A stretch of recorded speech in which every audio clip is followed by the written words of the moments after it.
The photo arrived at 11:47 p.m., glowing on my phone like a flare cutting through the quiet of my small Chicago apartment. I had just washed the last mug and was about to unwind when the notification lit up the screen. My name appeared beneath the company logo, and for a moment, my stomach sank with strange certainty. I knew something irreversible had just begun. The image itself wasn't scandalous, but it was intimate in a way that made my pulse quicken. A polished mirror selfie, perfectly composed, clearly intended for someone else. The caption that came with it didn't hide its meaning. It was meant to provoke, to flaunt, to challenge, and somehow it landed directly in my hands. In that split second, I felt the old sting of invisibility, and at the same time, the dangerous thrill of being seen. My mind raced. I could ignore it. I could pretend it hadn't happened, set the phone down, and let the night carry me to sleep. But the caption's taunt cut deeper than I expected. It framed me as a man who had failed, the one who had lost out, the one measured by what he never claimed. I typed a reply with shaking hands. It wasn't clever, it wasn't snarky, and it certainly wasn't intended to hurt anyone.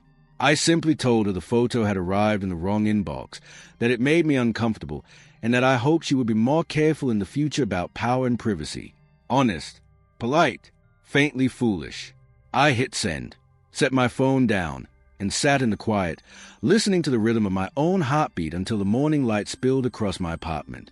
I'm Alex Mercer, and until that night, I was a mid-level analyst at a fast-rising tech firm along the river. The building had glass walls, sleek floors, and elevators that hummed like promises. Our CEO, Olivia Bennett, was legendary, a woman who could command a room with a glance and shift markets with a single sentence. I had admired her from afar, respectful, cautious, aware of my place. I worked late, asked smart questions, and kept my head down, hoping diligence might someday feel like belonging. The city outside my window was loud, confident, unstoppable. Inside my chest, I was quieter, careful, still recovering from a divorce that had hollowed me out and taught me the cool lesson of misreading signals. And then the photo came, piercing that careful bubble. The next morning, the office felt different. People avoided my gaze. Meetings that once flowed smoothly ended abruptly when I entered. Emails went unanswered. By noon, HR summoned me to a room with frosted glass walls. Their words were rehearsed, carefully measured. They spoke of professionalism, boundaries, and how my reply had been perceived as insubordination. They told me the company needed to protect leadership. 2 hours later, I was escorted out, box in hand, past the desk where I had built my sense of worth line by line, past the river that kept flowing as if nothing had happened. The weight of unemployment hit me immediately. Days stretched long. Shame crept into ordinary moments. I avoided the cafe where I used to brainstorm, avoided friends who asked about work, even avoided mirrors when I couldn't answer my own questions. My savings thinned. Rejection emails piled up. Late at night, I replayed the choice in my head. Would silence have saved me? When had honesty become a liability? My father's voice echoed in my memory. Character is what you do when no one is watching. And I wondered if he would still say that, knowing the price it came with. Change, as it often does, arrived quietly through an unexpected door. A former colleague, Ethan Clark, reached out, not with pity, but with purpose. He had left a fair months earlier to start a nonprofit focus on ethical practices in the tech world. He wanted to hear my story, not to gossip, but to understand. I told him everything, without embellishment. He listened as if he intended to remember every word. A week later, Ethan offered me contract work, modest pay, meaningful hours, and a chance to build something worthwhile. I accepted, gratitude washing over me in waves I hadn't expected. Working alongside him changed my perspective. Together, we spoke with employees silenced by fear, leaders who wanted to do better but didn't know how, boards afraid of transparency because they confused it with weakness. I realized my experience wasn't unique. It was simply rarely named. We built workshops, toolkits, and spoke at conferences in cities like Denver and Raleigh, watching small changes ripple outward. Purpose didn't erase the pain, but it gave it a place to go. The photo that had once felt like a curse became a turning point, a line I could finally recognize without flinching. Months later, a journalist contacted me, investigating misconduct across the industry. I provided documentation carefully, factually, without seeking revenge, only truth. Weeks later, the story broke. My former company announced an internal review. I felt no triumph, only sober relief that honesty had found a voice. Opportunity returned differently than I expected. A mid-sized firm in Minneapolis, led by CEO Grace Mitchell, offered me a role focused on compliance and integrity. The interview focused less on my skills and more on my values. I moved north, found a sunny apartment filled with plants, and began again. Work felt steadier. I slept better. I laughed without checking the room. I called my parents more often. The hardships of that night, the photo, and the firing became a lens through which I measured integrity. The small victories, the scholarship launch in my name, helping others choose honesty over expedience, reminded me that character has its reward, even when delayed. And somewhere between quiet mornings and diligent work, I understood this. Losing a job didn't define me. Choosing honesty did. The days after my termination were a strange kind of limbo. Chicago's streets felt the same, but every step I took carried the weight of uncertainty. Friends and colleagues avoided mentioning work, as if the silence could erase what had happened. I had always believed that diligence, respect, and honesty would be enough to protect me, but that night proved otherwise. The photo, the reply, and the reaction had transformed my world in an instant. I spent hours reflecting on every decision I had made, questioning my instincts. Was honesty always the right choice? Could I have phrased my response differently, saved my job, and maintained my integrity? But deep down, I knew the truth. I had acted as myself, and that was worth more than comfort or convenience. Then came Ethan Clark, my former colleague and now mentor in the nonprofit world. His message was simple. I know what happened. I want you to see that your story matters. Come work with me. At first, I hesitated. Contract work, modest pay, and uncertain hours weren't glamorous, but the purpose resonated. I accepted. Working alongside Ethan was a revelation. We interviewed employees silenced by fear, leaders who wanted to do better but didn't know how, and boards wary of transparency. Each conversation revealed the hidden cost of dishonesty and power misused. I realized I wasn't alone. My experience was part of a larger pattern, a system rarely named but painfully real. Weeks turned into months. Slowly, I rebuilt a sense of purpose.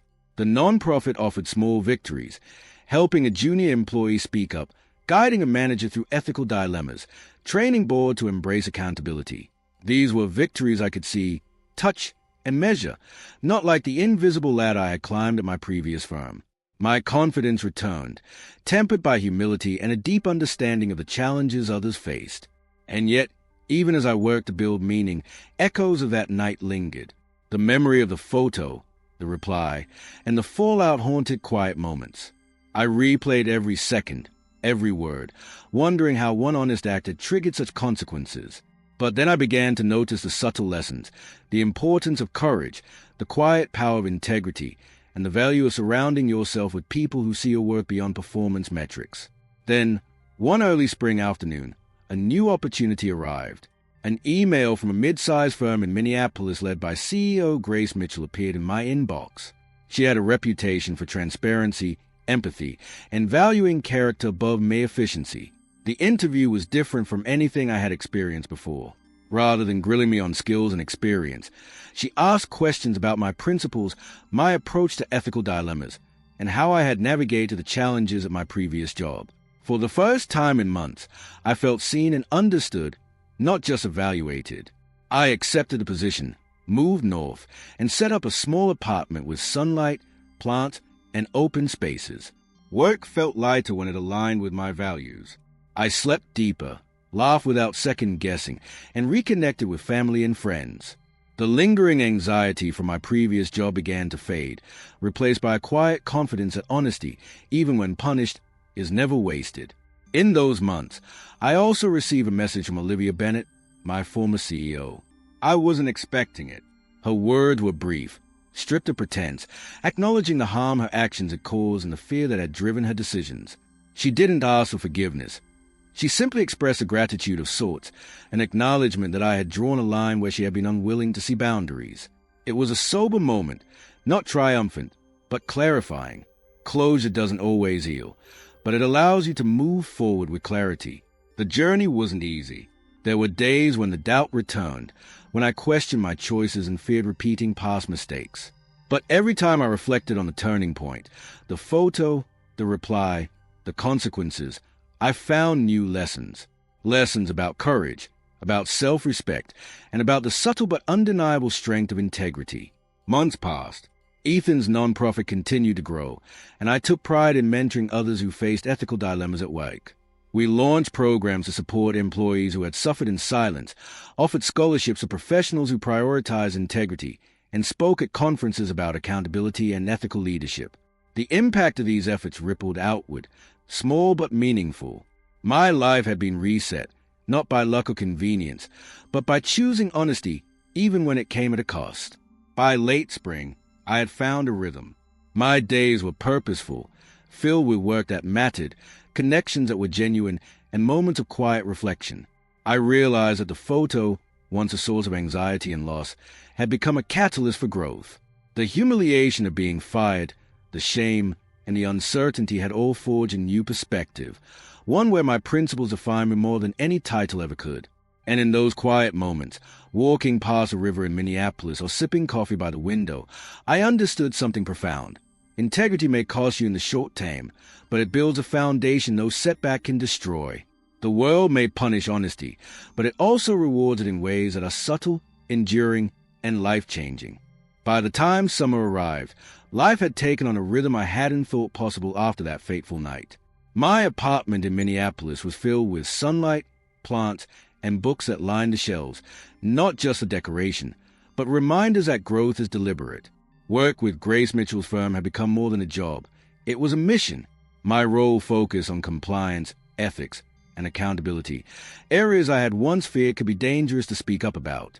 Here, my voice mattered, and that alone gave me a quiet confidence I hadn't felt in years. Even with this newfound purpose, the memory of the photo and my response lingered, haunting the quieter moments. That simple act, replying honestly to Olivia Bennett, had cost me everything I thought defined me, my job, my routine, even my sense of belonging. And yet, it had also opened doors I couldn't have imagined, meaningful work, mentorship, and the realization that integrity carries its own kind of reward. Ethan Clark remained a steady presence. His nonprofit continued to grow, and I was now part of that growth in an advisory capacity. Together, we developed programs to support employees who had been silenced, organizations fearful of transparency, and leaders unsure how to balance ambition with ethics. Watching the impact of our work unfold, small victories multiplied into larger shifts in corporate culture.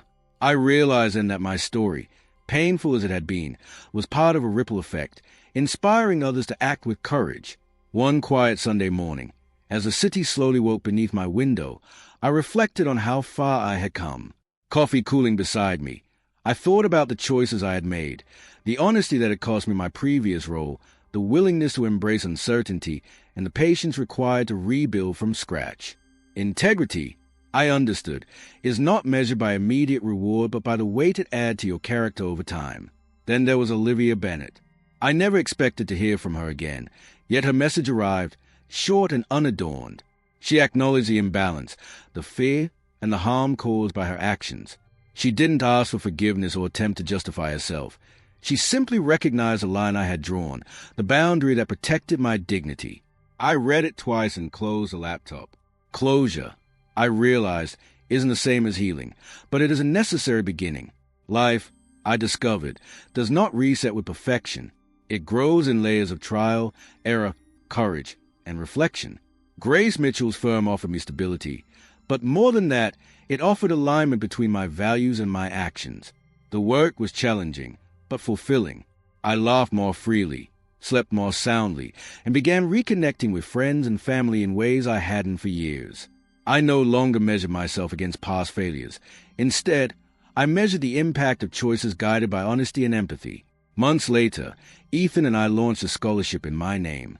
It was designed for professionals who faced consequences for acting with integrity, who had chosen honesty over expedience. Watching recipients accept it, seeing the relief and resolve on their faces, stitched something back together in me that had been frayed by fear and injustice. The photo that once felt like a curse had transformed into a turning point. I could finally name it without flinching. It was a moment I chose integrity over comfort, courage over compliance, and purpose over fear. By the year's end, the story of that photo, the firing, the aftermath, and the eventual recognition of wrongdoing had become a chapter in a larger narrative about honesty and accountability. I realized that being punished for doing the right thing does not diminish your value. It only reinforces the strength it takes to act with conviction. My life, once defined by titles and approval, had been redefined by principles and action. Walking along the river one evening, the city lights reflecting off the water, I understood something profound. Honesty and integrity are not just ethical ideals. They are lifelines.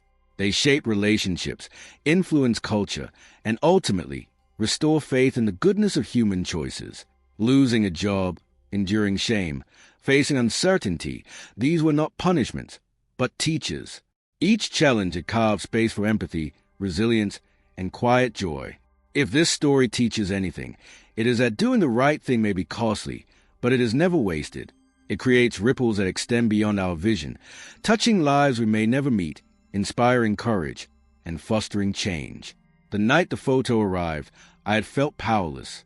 But years later, reflecting on all that followed, I understood that my power had always been in the choices I made, and in the integrity with which I made them. Before closing this chapter, I want to ask you something simple. If you've ever faced consequences for being honest, comment below with a single word that captures how you persevered.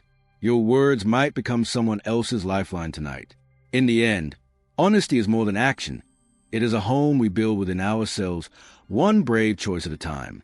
And now, standing on this new ground, I finally understand. The choice to act with integrity, even when punished, is the most courageous path we can take.